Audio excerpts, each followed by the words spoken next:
Welcome back to the Upside Sports Network. My name is Michael.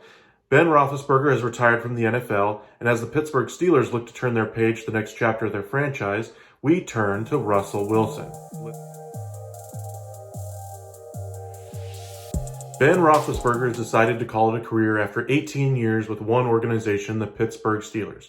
Drafted in the 2004 NFL Draft in the first round, he quarterbacked the Pittsburgh Steelers to 2 Super Bowl championships and deserves much accolades throughout his entire career for many things that he accomplished with the Pittsburgh Steelers.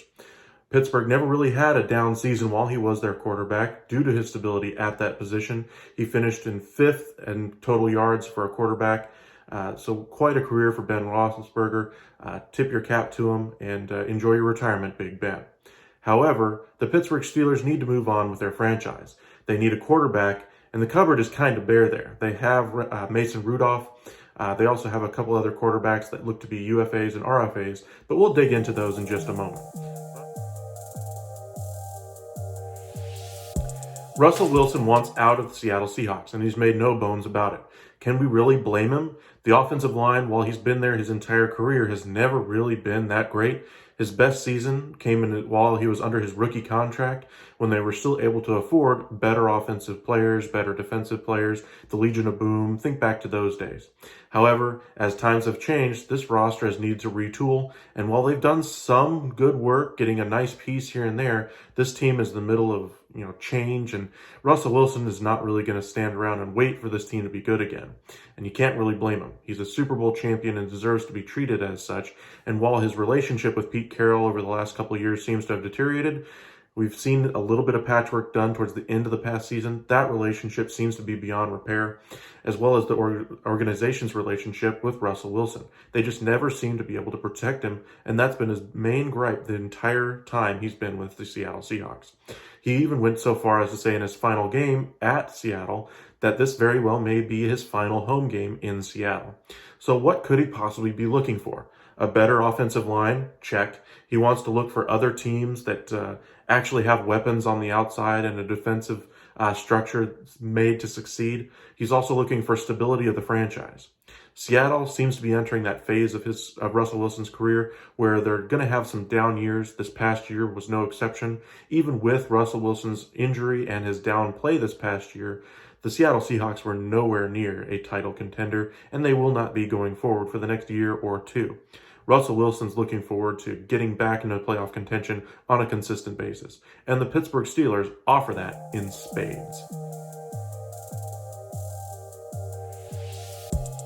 Just looking at the coach of the Pittsburgh Steelers, Mike Tomlin, they've never had a losing season. That says a lot for a franchise that even when he's lost his quarterback for an entire year, they still managed to finish 8-8, 9-7, those kinds of things. And with a 17-game schedule this season and going forward, that record should be a winning record going forward. This defense, while it's had some struggle stopping the run, they also have an elite pass rush with T.J. Watt. They have some good pass rushers up front as well with Cam Hayward. Outside, they're losing free agents such as Joe Hayden. However, that defensive secondary is anchored by Minkah Fitzpatrick, and he is one heck of a safety. This defense, if they can stop the run enough and have enough of a lead and force the other team to throw the ball at the end of the game, this team very well could be 12-5, those type of teams going forward.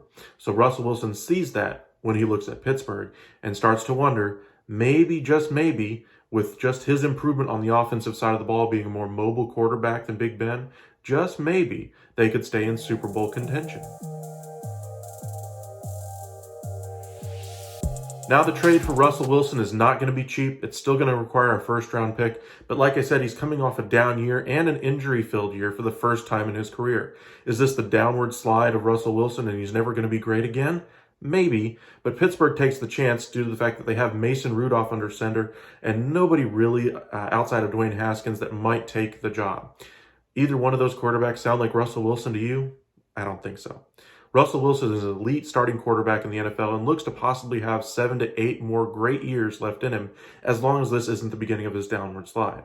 However, like I said, he's coming off of a down year, and so that first-round pick, it's not going to take multiple first-round picks. I know Seattle fans out there are going, oh my gosh, you're going to tell me you were going to trade Russell Wilson, our franchise icon, and not get multiple first-round picks? That's exactly what I'm telling you.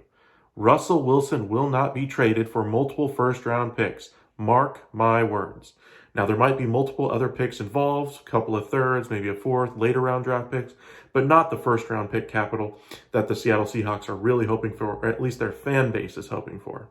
Let me know in the comments section what you guys think about the trade, a first-round pick and a couple of thirds for Russell Wilson to go to the Pittsburgh Steelers. What does Russell Wilson bring to the Pittsburgh Steelers that Big Ben didn't? Mobility, mobility, and mobility. Now, Pittsburgh doesn't have a great offensive line, and they have a couple of free agents up front. However, they have $33 million in cap space to spend, and I look for them to address that both in free agency and in the draft. Now, once they address that offensive line, even if they don't get it nearly as good as, say, the top offensive lines out there, say the Cleveland Browns, Dallas Cowboys, teams like that, they still are going to be a whole lot better than anything Seattle has accomplished in the past 10 years while Russell Wilson's been in the league. Russell Wilson has always had to run for his life, and anything that Seattle has accomplished has purely been on the feet of Russell Wilson and the arm as he's able to get it down the field, even evading the rush. Now, Najee Harris is a very effective running back. However, he could be a lot better with an improved running game, and having a quarterback that can move around and bring a different dynamic to that offensive attack, this team could be looking to be one of the top offensive units once again. Now, this trade would be more about extending the Steelers' title chances than more about Russell Wilson. Now, Russell Wilson may agree to go to Pittsburgh, but I think Pittsburgh would have to be the driving force in this trade, seeing as how they look at Mason Rudolph and Dwayne Haskins and go, we really don't like what we have at the quarterback position. Turn to Seattle and say, we'll give you a little bit extra just to make sure Russell Wilson is our starting quarterback for the next 7-8 years. So they might give him that first, a couple of thirds, and maybe another piece in order to make this trade happen. Now, as far as the team itself, Pittsburgh, they've had quite a run. They've had quite a run as far as with Mike Tomlin alone, and Big Ben was nothing but stable at that quarterback position. Save for a couple of injuries at the very tail end of his career, he was there. He put up numbers every single game, injured or not, and hats off again to Big Ben Roethlisberger. However, Russell Wilson is a horse of a different color when it comes to the quarterback position due to that mobility, and we're looking at a very successful team if they're able to bring that mobile aspect to their quarterback position. As I mentioned previously, the Pittsburgh Steelers have $33 million in cap space. So what are they going to do with it? First and foremost, if they do make the trade for Russell Wilson, which I expect, if they decide to go that route, is going to be one of the first things they try to do is nail down that quarterback position. The next thing they're going to do is look to their own free agents. Edmonds, Joe Hayden as well on the defense. Those will be the top two things I'd expect them to do. Then they're going to turn towards that offensive line. They have a couple of offensive linemen hitting free agency. I don't expect them to get record numbers in free agency. Trey Turner and Okorafor are not going to demand $10+ million contracts, but maybe in the $5 million range. And with $33 million in cap space before you restructure anybody's deal is plenty of room to work with in order to accomplish and fill those holes that you have both on your offensive line and in your secondary. Other options at quarterback for the Pittsburgh Steelers? Well, we've already mentioned Mason Rudolph. We've seen what he had to bring. We saw the whole helmet incident with Myles Garrett. And while he's a serviceable backup, I don't expect him to ever be the starting quarterback of the Pittsburgh Steelers for any considerable length of time. Other options include Dwayne Haskins. Do I really need to dig into that one? Joshua Dobbs has been there for years, and they've never really even given a shot as a backup. So do you really expect him to take over the reins as the starting quarterback of the Pittsburgh Steelers? Absolutely not. Now, say this trade doesn't happen. The first-round quarterbacks out there, maybe a Matt Corral, however you want to pronounce it anyway. Those quarterbacks are viewed as more project quarterbacks. They're not ready for the NFL yet. And of course, we'll see their names move up the draft boards as we get closer to the NFL draft, as all quarterbacks do. But we're really seeing Pittsburgh look for more stability in that quarterback position and not have to mentor a young quarterback. And so I expect them to try to find a veteran out there. You could convince me that maybe a trade for a Deshaun Watson makes sense, but they've had their issues with quarterbacks and legal troubles. Ben Roethlisberger early on in his career had the sexual assault allegations, those however you want to view them. But I don't expect them to dip their toe back into that well, literally right back into that well with Deshaun Watson. Other quarterbacks out there like an Aaron Rodgers, I expect the trade cost to be too high. And do you really see the Pittsburgh Steelers and the Green Bay Packers making a trade at the quarterback position? I don't see it. And finally, how likely do you think a trade is to happen? Let me know what you think in the comment section, what you think of how likely the trade is to happen, the trade itself, how you think Pittsburgh is going with their franchise. What do you think their quarterback position looks like next year? And remember to subscribe, like, and follow us here, and comment below. Let us know what you think. And thanks again for joining us here at The Upside.